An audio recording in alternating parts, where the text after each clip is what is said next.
Moving on to Tunisia, where police have detained more than a dozen prominent opposition figures in the past few months, accusing them of conspiring against state security. Activists say President Kais Saied has been steadily turning back the clock on democracy since July of 2021. The latest move is the arrest of Rached Ghannouchi. He's head of Tunisia's moderate Islamist party, Ennahda. The opposition leader is a longtime critic of President Saied. While Saied's regime seems ever more entrenched, opposition to its tightening grip has persisted. May Day in Tunisia's second-largest city, Sfax. Thousands took to the streets in marches organized by Tunisia General Labor Union. They were not only protesting rising food prices, but also a wave of arrests of labor activists. The union also says the government is fabricating charges to silence them. And in the capital, Tunis, an actual silent protest. Journalists gathered after police arrested the head of a radio station, which had criticized the president. Today, the regime attacks anybody that criticizes it or opposes it. Politicians, activists or journalists. It has crafted laws just to target any free soul in the country that dares to speak. President Kais Saied says he is saving Tunisia from chaos. We are just applying the law. We don't want injustice for anyone. But we will not allow the country to fall prey to the opposition. But critics say Saied has dismantled the democracy and freedoms won in 2011. That was when here in Bourguiba Boulevard, thousands risked their lives to remove the Ben Ali dictatorship. Today, there's no chance of a repeat. Police and military keep a careful watch. This needed to happen.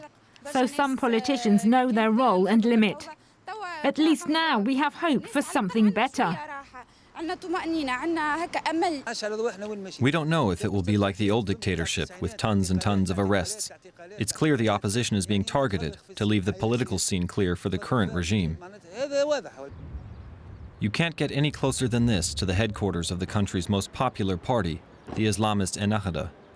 Police closed the building last month and arrested party chairman Rached Ghannouchi and 3 senior party officials. They face charges of conspiring against the state and calling for civil war. More opposition voices silenced. But one opposition figure is willing to talk. Samir Dilou, a lawyer and a former member of Ennahda, is defending the detained opposition figures. The results have been catastrophic on all levels. We went from an economic crisis to an economic catastrophe. And when it comes to liberties, the name and number of people arrested speaks for itself. Nobody has been spared. As opposition voices are silenced, activists in Tunisia fear democracy is growing weaker, and the success story of the Arab Spring may be on the brink of dictatorship. More, we can talk now to Rached Ghannouchi. She's the daughter of Rached Ghannouchi, the leader of the Tunisian opposition party Ennahda, who was arrested last month. Welcome to DW. Now, your father has been in prison for more than 2 weeks. How is he doing? Yes, today is the 17th day for my father to be in prison after being abducted from home on the 17th of April. After which he was subjected to interrogation, refused access to lawyers, and charged with the politically motivated and fabricated charge of conspiring against state security for being the most prominent voice of the opposition. He is in prison still, and my mother was able to visit him, and he's doing well. You're talking to us today from London. Do you think you'll be able to return to Tunisia? We hope so. Tunisia is currently, we have the attempt to bring back the state of fear that we had experienced under previous dictatorships. Kais Saied is trying to re-establish dictatorship through fear and repression and police violence and breaking of the law, as we have seen with the arrest of my father and other prominent voices of the opposition. And the repression is extending to others, to civil society activists and to the families of prisoners. Yesterday, the police broke into my older sister's house without a search warrant, without her presence, and changed the locks. And we are seeing this also with MP and former Minister Rached Ghannouchi. The same happened with her parents' house. So there is this attempt to re-establish fear and dictatorship, but Tunisians are not silent. And this is why Kais Saied has arrested my father and others who are not accepting his project of re-establishing dictatorship in Tunisia. Why is President Kais Saied cracking down so vigorously on dissent? Because Tunisians are not silent. They have not accepted this, his so-called roadmap and the various attempts he has made to gain some legitimacy for his coup against Tunisia's democracy. They are working to unite the ranks of the opposition and put forward a credible alternative to Kais Saied. And they have made significant progress in terms of building a diverse and united front and elaborating detailed reform proposals to restore democracy in Tunisia and to deal with the urgent problems in Tunisia that are not parliament or the constitution, but the urgent economic problems. And that's why Kais Saied has moved to disrupt the progress made by the opposition by arresting my father and others from various parties, from civil society organizations, journalists, judges, all of which are now facing these ridiculous charges because they are not silent. You mentioned the problems that Tunisia has at the moment. Your father's Ennahda party was the biggest group in Tunisia's parliament and part of multiple government coalitions during the past decade. Has that party, the Ennahda party's failure to tackle problems like corruption and the economic crisis helped Saied's rise as an autocratic leader?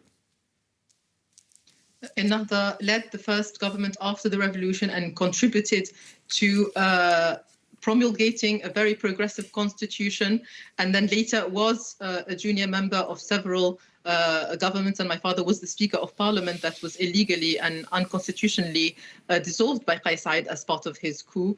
And we accept, like any party in government, that there were shortcomings, but we must not forget all the progress that has been made. Yes, Tunisians' expectations, and they were very high after the revolution, of prosperity and solving the problems that were inherited after decades of corruption and mismanagement. However, Kais Saied, instead of solving these problems, has exploited them and contributed to exacerbating them. Since his election in 2019, he has obstructed the work of the government and the work of parliament and refused to cooperate and exploited Tunisia's economic problems and the problems of the pandemic in order to destroy all the gains that have been made since the revolution. Now, your country, Tunisia, was the first to revolt against dictatorship back in 2011 during the events that have been described as the Arab Spring. Tunisia has been described as one of the bright lights of Arab democracy. Is that light about to go out? If we and those who believe in democracy and the rule of law around the world continue to tolerate Kais Saied's destruction of Tunisia's democracy, that would be the case. However, Tunisians have not accepted that this is the end of the revolution. They are resisting this coup. They are opposing this coup. They are risking their lives and are ready to be imprisoned for doing so. However, we call on all those around the world, Tunisia's partners and friends, who believe in the shared values of freedom and democracy and human rights, not to remain silent, because Tunisia's success, or otherwise its destruction and failure, would be a great loss, not only for Tunisia, but for the rest of the region and the world. Okay. Yusra, thank you very much for talking with us. That was Rached Ghannouchi, daughter of the jailed Tunisian opposition leader, Rached Ghannouchi. Thank you very much. Thank you.